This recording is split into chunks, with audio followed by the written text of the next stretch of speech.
All right, so this is going to be part two of our lecture in section 1.2, where we're talking about matter and its properties. And so we're going to start out here with the catalyst. And so put this into your catalyst section of your notebook, and then we'll get going from there. All right, so Mary boils some water on the stove so that she can make pasta. As the water begins to boil, she exclaims, "Wow, a physical change!" Her brother, Sean, says, "No way. Boiling water is a chemical change." Who is correct? Make a claim, support it with evidence from your text or notes. Now, so again, we're going to be hitting the pause button here, but what we mean when we say make a claim is we want you to think about the process that we use here in our science laboratories here at Dublin with regard to a statement about the results of an investigation. We have a couple different things that are required for the claim. So I'm going to hit pause really quickly, and I'm going to get you guys the statement so you know what I mean exactly when I say claim. All right, so magically we have come up with a little poster here out of thin air. It's crazy, right? So claim. Again, statement about the results of an investigation. So we're going to be doing different things as we do our lab reports this year. We want to make sure we have claim, evidence, reasoning, and then also we're going to have an error section. But I just want to point out the things that you want to have when we talk about a claim. So when you're doing this catalyst, this is what we're looking for. A hypothesis with the because, okay? So anytime we make a hypothesis, we're making a guess, but we should always make that guess based upon either prior experience or evidence that we may have collected. And it should be a one-sentence answer when you actually answer it, okay? So talking about whether this is physical change, you would basically say, boom, there's my answer, and then you would say, because, right?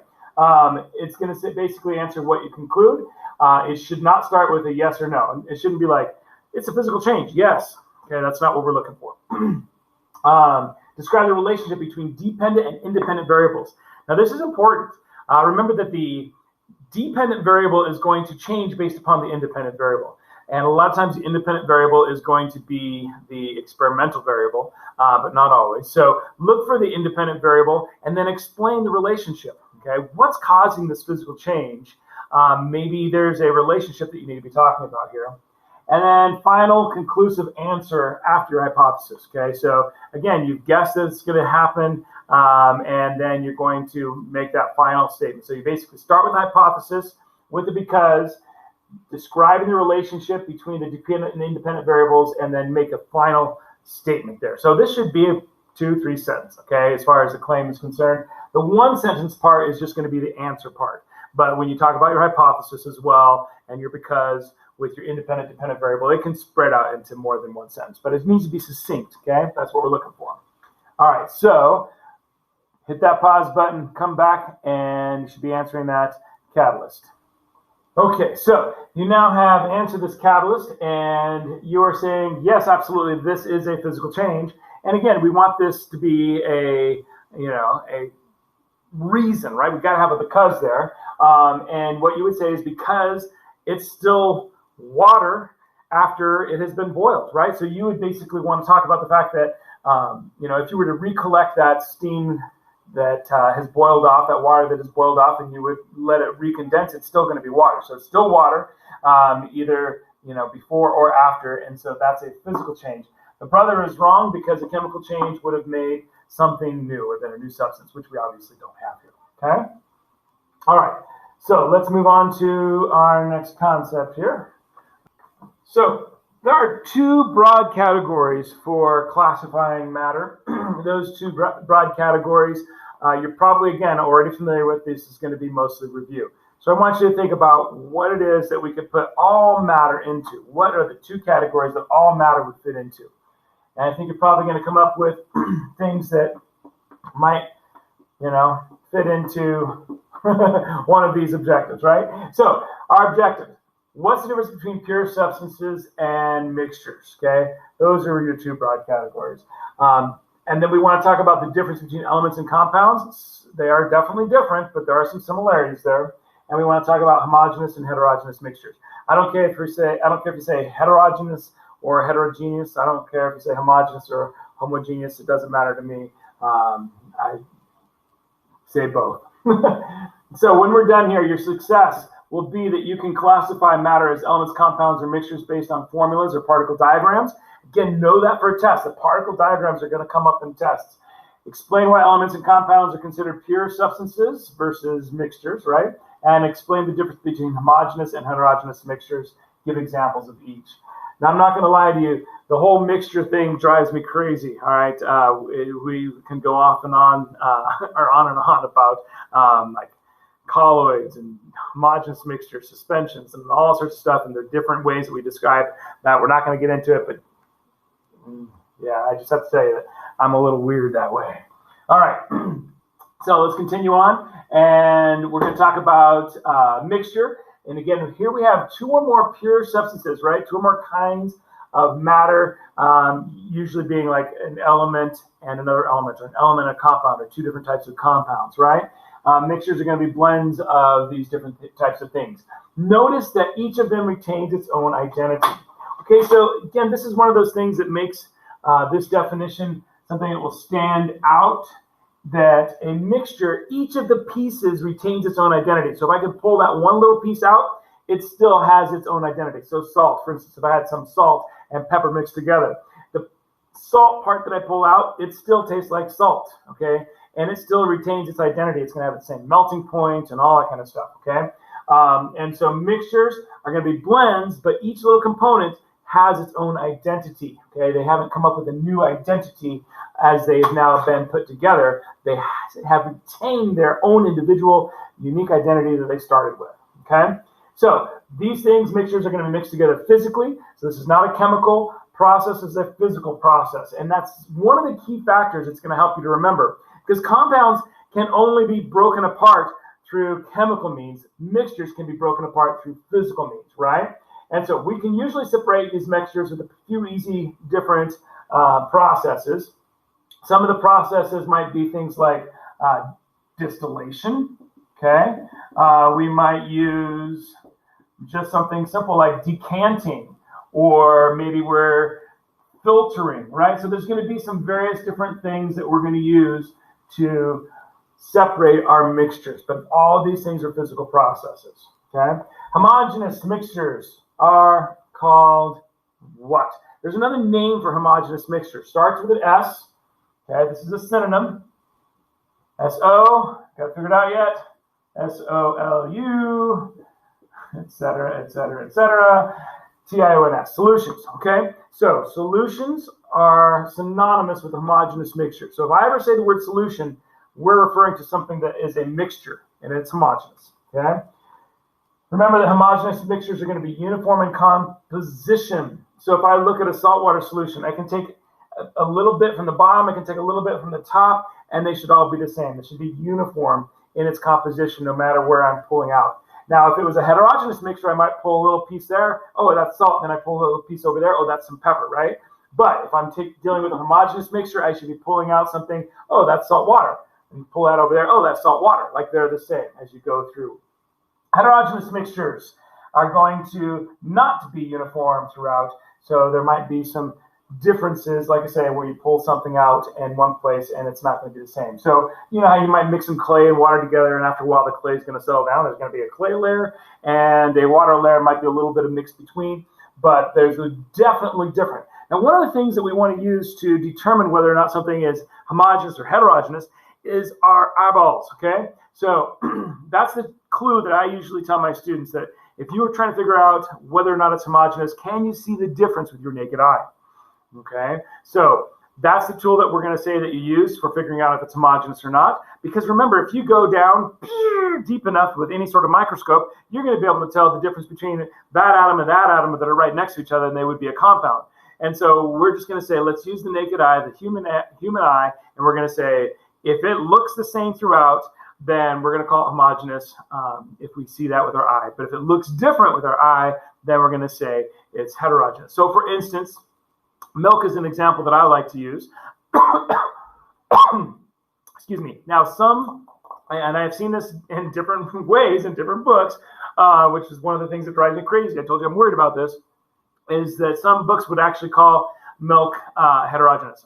But if you look at it, with the naked eye, and then I'm talking about homogenized milk. If you've ever noticed that you go to the store, there's something called homogenized milk. That's where they go through a process of making those tiny little fat droplets, which are part of the cream, and they are basically distributing it throughout the entire mixture. Okay, so it's uniform in composition. And I look at it and everything looks the same, okay?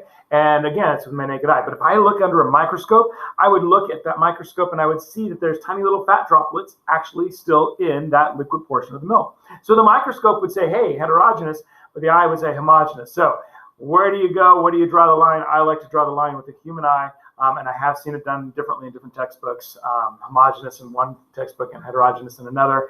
Drives me crazy. Okay.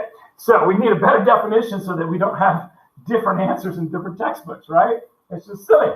Okay, so let's go on to pure substances. Remember, pure substances have fixed compositions. They're not going to be varying in their composition. And there are two different types of pure substances. They're broken into these two groups, compounds and elements, okay?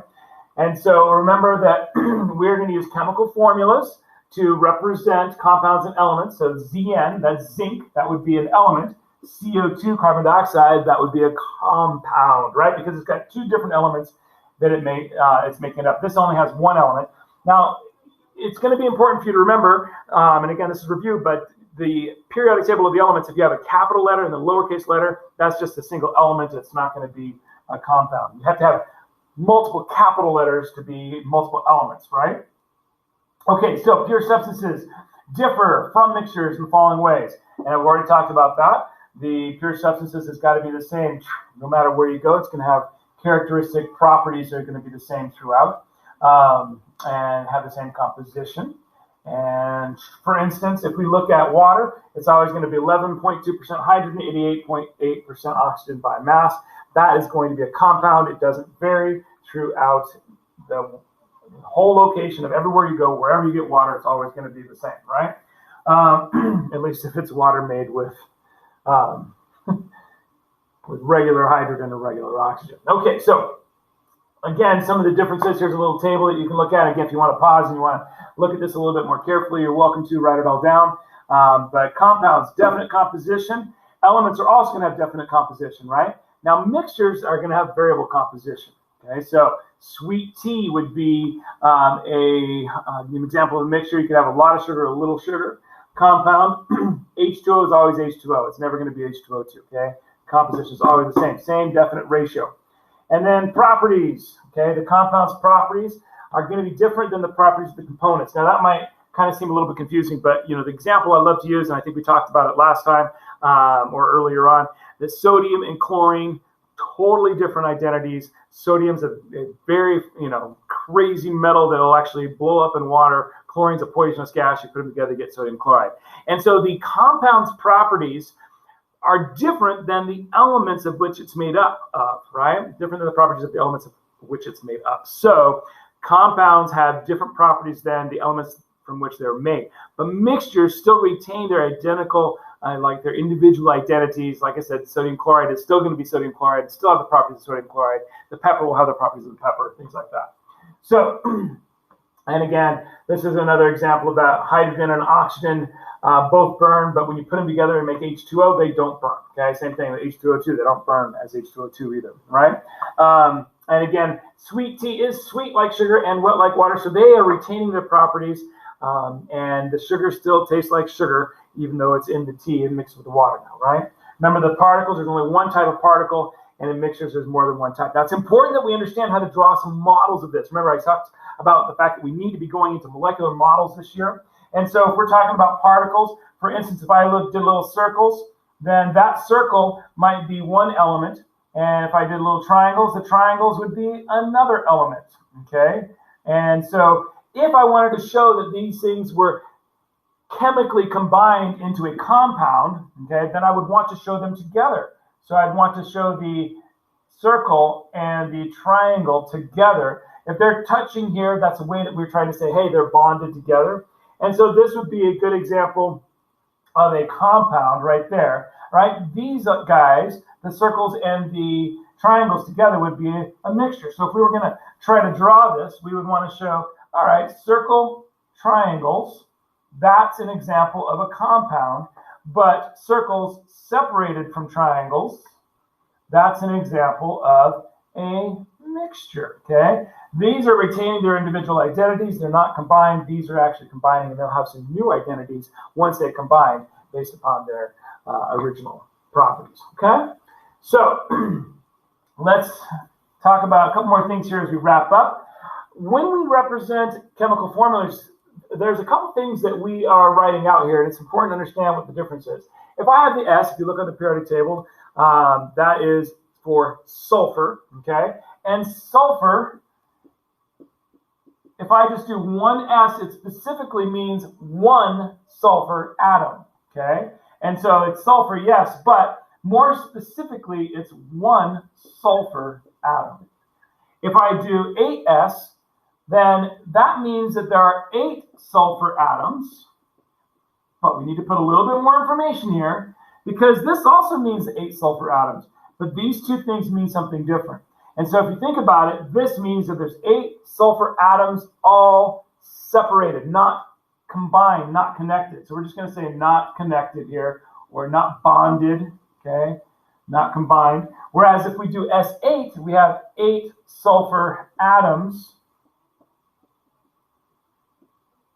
And now they're actually chemically combined, okay? So they're bonded or connected now.